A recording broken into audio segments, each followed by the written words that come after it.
ஆத்ம நமஸ்காரம். அதாவது இந்த வீடியோவை பொறுத்தளவுக்கு கல்வன் பெருசா காப்பான் பெருசா அப்படின்ற ஒரு கேள்விக்கு நம்ம விடையை தேடினோம்னா எப்போவுமே கல்வன் தான் பெருசு, காப்பான் பெருசே கிடையாது. அவன் எவ்வளோ நேரம் முழிச்சிட்டு இருப்பான்றது இருக்கு இல்லையா, எப்போ தூங்குவான் இருக்குது இல்லையா, அந்த தூங்குகிற கேப்பில் அவன் கல்வன் வந்து காப்பானை வீழ்த்திட்டு போயிடுவான். இது நம்ம மார்க்கங்களில் ரொம்ப கவனமாக நம்ம பயணிக்கலைன்னு சொன்னால் மார்க்கத்துக்குள்ளே வரக்கூடிய நபர்கள் உள்ளே பூந்து ட்ராக்கை மாற்றி விட்டு போயிடுவாங்க.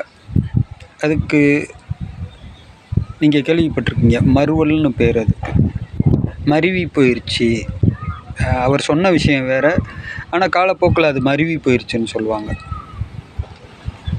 அப்போ அந்த அணை கட்டுறவன் எப்பயுமே இருந்து அதை ஒருங்கிணைச்சிக்கிட்டே இருக்கணும். அசந்தம்னா போச்சு, கல்வன் உள்ளே பூந்து வாய்க்காலை மறித்து கட்டி தண்ணியை வேறு பக்கம் கொண்டு போயிடுவோம். இந்த மாதிரியான விஷயங்களை நம்ம அப்பப்போ பார்த்து அந்தந்த நேரங்கள்லையே நம்ம அதை எடுத்து சொல்லி வந்துட்ருக்கோம். அதனாலேயே சதவீதத்தில் அதிகமான பேருக்கு நம்மளை பிடிக்காது, சதவீதத்தில் ரொம்ப சொப்பமான பேருக்கு, ரொம்ப நுட்பமாக கவனிக்கக்கூடியவங்க நம்ம கூட நெருக்கமாக இருப்பாங்க.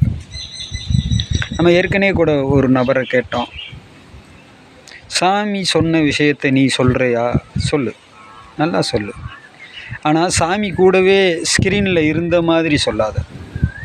உனக்கு எப்படி அந்த தகவல் கிடச்சிச்சோ அந்த தகவலின்படி கொண்டு வந்து சேரு.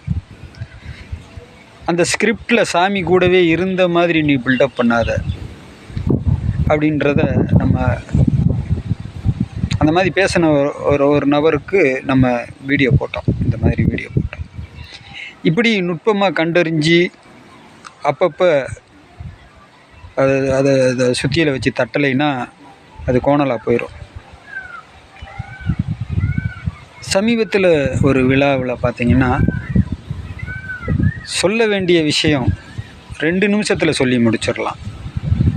அதாவது மூலக்கதை மாதிரி.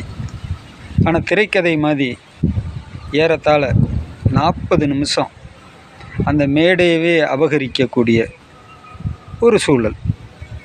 விஷயம் அவ்வளவுதான், சின்ன விஷயந்தான், மூலக்கதை தான், அதிகபட்சம் 2 நிமிஷத்தில் சொல்லி முடிச்சிடலாம். அந்த மூலக்கதையை என்ன திரைக்கதையாக நடத்திட்டு இருக்கோம், என்ன பின்னாடி பேசுகிறதுக்கு ஆட்கள் உட்காந்துருக்குறாங்க. அவங்களுடைய அனுபவங்களை எடுத்து கொண்டாந்து அப்பப்போ அந்த மிஷினில் போட்டு அந்த பகிர்த பிரயார்த்தனம் பண்ண அந்த விதையை தன்னுடைய மிஷினில் போட்டு அசை போட்டு அதில் இருக்கக்கூடிய அனுபவங்களை எடுத்து கொண்டாந்து மக்கள் மத்தியில் எடுத்து சொல்கிறதுக்காக அந்த பேச்சாளர்கள் வெயிட்டிங்கில் இருக்கிறாங்க. ஆனால் ஏறத்தாழ 40 நிமிஷம் திரைக்கதையை ஓட்டிகிட்டு இருந்தால் என்ன பொருள் இது? அப்போ தான் அந்த மேடையை முழுமையாக ஆக்கிரமிச்சுக்கிறணும் அப்படின்ற ஒரு சூழல் அங்கே நிலவுறதை நம்மளால் பார்க்க முடியுது. இதே சம்பவம் இந்த வருஷம் நம்ம ராமநாதபுரத்தில் நடந்துச்சு. இதே சம்பவம். முதல் நாள் இரவு ஒரே ஒரு ஆள் தான் பேசினார், மறுநாள் பகல் ஒரே ஒரு ஆள் தான் பேசினார். அப்போ அதை நடத்துனவர் யார்?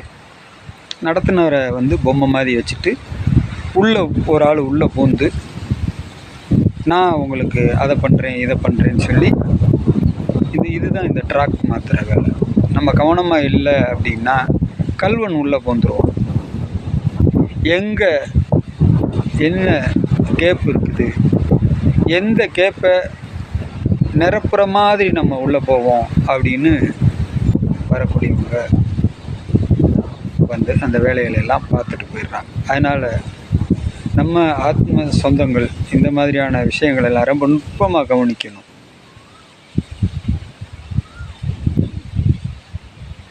இல்லைன்னா இந்த ட்ராக் மாற்றுற வேலையை ரொம்ப சர்வசாதாரணமாக செஞ்சுட்டு போயிடுவாங்க. சாமி ஏற்கனவே நம்மளுக்கு சொல்லி வச்சுருக்குறாங்க, எதிர்காலத்தில் நம்மளுடைய வித்தை, நம்மளுடைய நிலைப்பாடுகள்லாம் சாமி ரொம்ப துல்லிதமாக சொல்லி வச்சுருக்காங்க. அயல்நாட்டிலேருந்து வந்து நம்மளுடைய வித்தையை எடுத்து அவங்க பிரமாதமாக பண்ணி நல்ல நிலைமைக்கு கொண்டு போவாங்கன்னுலாம் சாமி சொல்லியிருக்கிறாங்க. அப்போ இங்கே இருக்கக்கூடிய ஆட்கள் என்ன செய்ய போகிறோம்ன்றது சாமி முன்னக்கூடியே சொல்லிட்டாங்க. அப்போ இந்த கவனக்குறைவாக இருந்தோம்னா ரொம்ப ஷார்ட் பீரியட்லேயே அது நடக்கும் இல்லையா? ஷார்ட் பீரியட்லேயே நடக்கும்.